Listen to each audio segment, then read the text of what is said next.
1월 12일 금요일 매일 성경 묵상 본문 말씀은 신명기 5장 11절에서 21절입니다. 오늘 묵상 본문 말씀은 10계명 중 제3계명부터 10계명까지 나옵니다. 11절은 여호와의 이름을 망령되이 일컫지 말라입니다. 여호와의 이름을 무가치하게 사용하는 것을 말합니다. 이는 또한 여호와의 이름을 허무하게 무가치하게 말하는 것을 넘어서 거짓으로 말하는 것을 포함합니다. 민수기 6장은 제사장들에게 이스라엘 백성을 여호와 이름으로 축복하라고 서술합니다. 하지만 여호와의 이름 계시는 긍정적인 동시에 그 이름이 오염될 위험성이 있습니다. 게다가 이스라엘 역사는 신의 이름으로 이스라엘 백성을 억압하는 모습이 여과없이 보여줍니다. 고대 이스라엘에서는 예언자는 예언 선포의 거짓과 진실 여부와 무관하게 만군의 여호와 이스라엘 하나님의 이름으로 말했습니다. 여호와의 이름으로 거짓을 선포하는 자들에게 에스겔은 사람의 영혼을 사냥하는 자들이라고 지적합니다. 또한 이스라엘 지도자는 종교적인 영역뿐만 아니라 사회의 모든 분야에서 자신들의 행위에 권위를 부여하기 위해 여호와의 이름을 거론하기도 했습니다. 제4계명은 안식일에 대한 계명입니다. 모든 계명 가운데 유일하게 거룩하게를 언급합니다. 안식일은 거룩하게 구별해야 하는 특별한 날입니다. 출애굽기에는 기억하라로 시작하는 것과 달리 신명기는 지키라라고 시작합니다. 이것을 근거로 신명기 계명은 안식일을 거룩하게 지키라로 번역할 수 있으며 출애굽기와 비교할 때 실천을 강하게 명령합니다. 14절은 내 모든 가축이라는 표현 이외에 내 소나 내 나귀를 묘사합니다. 이것은 고대로부터 노동을 위해 사용된 가축입니다. 이것을 언급함으로써 저자는 사람뿐만 아니라 가축에게도 쉼을 주라고 명령합니다. 신명기 계명은 내 남종이나 내 여종을 두 번이나 언급할 정도로 의미를 강조합니다. 첫 번째 언급은 남종이나 여종에게도 아무 일도 하지 못하게 하라는 명령이지만 두 번째 언급은 쉼을 주라는 명령입니다. 저자는 안식일에 종이 주인과 동등하게 쉼을 누려야 함을 말하며 안식일에는 신분 제도가 존재하지 않음을 선언합니다. 제5계명은 부모 공경입니다. 공경하라라는 표현이 사람에게 사용되는 것은 이례적입니다. 고대 사회가 육체 노동을 기반으로 생산을 할 수 있었다라는 점에서 부모 공경은 연로한 부모에게 의식주와 같은 도움을 제공하라는 명령입니다. 부모 공경에는 16절에 내 하나님 여호와가 내게 준 땅에서 내 생명이 길고 복을 누리리라 라는 약속이 나옵니다. 제6계명은 살인하지 말라입니다. 전쟁에 관한 신명기 법은 적과 싸워 승리하는 것을 구원 개념으로 서술하므로 전쟁에서 적군을 죽이는 행위를 부정적으로 보기는 어렵습니다. 여기에 나오는 살인은 일상에서 날 수 있는 의도적 또는 비의도적 살인을 가리키며 공동체를 파괴하는 불법적인 살인을 금지하는 것입니다.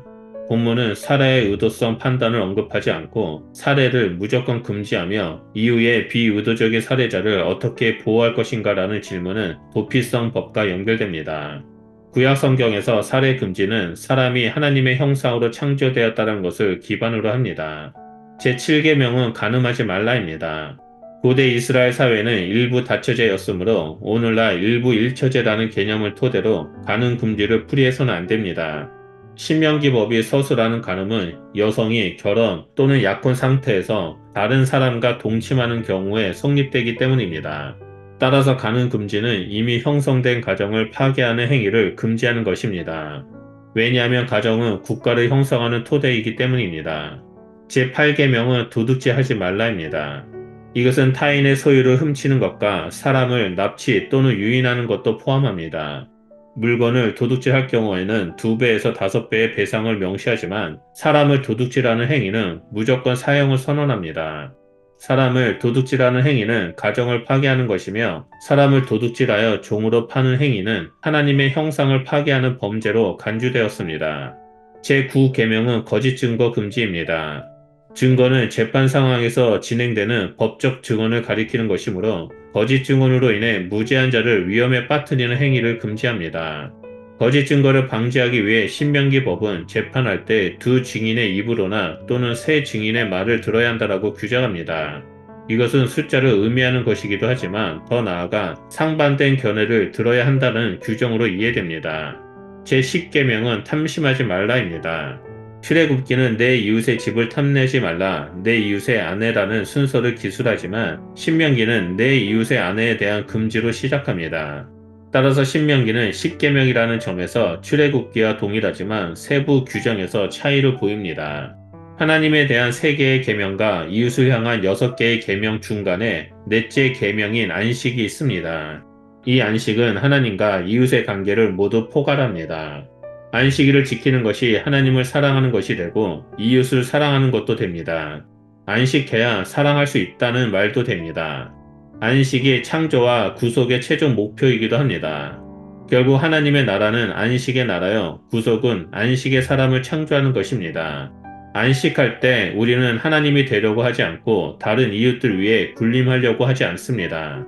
안식은 우리가 쉼이 필요한 인간이고 하나님과 이웃의 은혜를 입어야 살 수 있는 존재임을 인정하는 날입니다. 우리는 예수 그리스도를 믿음으로 새 이스라엘 하나님의 백성이 되었습니다. 이제 하나님의 자녀된 우리는 그리스도 안에서 새 창조의 주기를 따라 구속의 자유를 누리며 살아가는 자가 되어야 합니다. 날마다 성령 안에 거하며 예수 그리스도와 함께 하나님의 평강이 가득한 안식을 누리며 살아갈 때 우리는 영원한 안식에 참여하게 될 것입니다. 기도하겠습니다. 하나님 감사합니다. 우리를 구원하시고 우리가 하나님의 백성된 삶을 살아갈 수 있도록 우리에게 말씀을 주셔서 감사드립니다. 그리고 무엇보다도 우리에게 안식을 주셔서 하나님 안에서 이웃과 함께 안식을 누리고 하나님의 사랑을 나누는 자로 우리를 불러주셔서 감사드립니다. 하나님, 우리가 이 땅에서 나그네의 삶을 살아갈 때 날마다 하나님만을 바라보며 하나님의 말씀을 준행하고 안식 가운데 거하는 자가 되겠습니다. 하나님, 우리의 삶 가운데 늘 함께하여 주셔서 우리가 더더욱 하나님을 향해 달려나아가는 자가 될 수 있도록 인도하여 주시옵소서. 우리와 동행해 주심을 감사드리며 예수 그리스도 이름으로 기도드립니다. 아멘.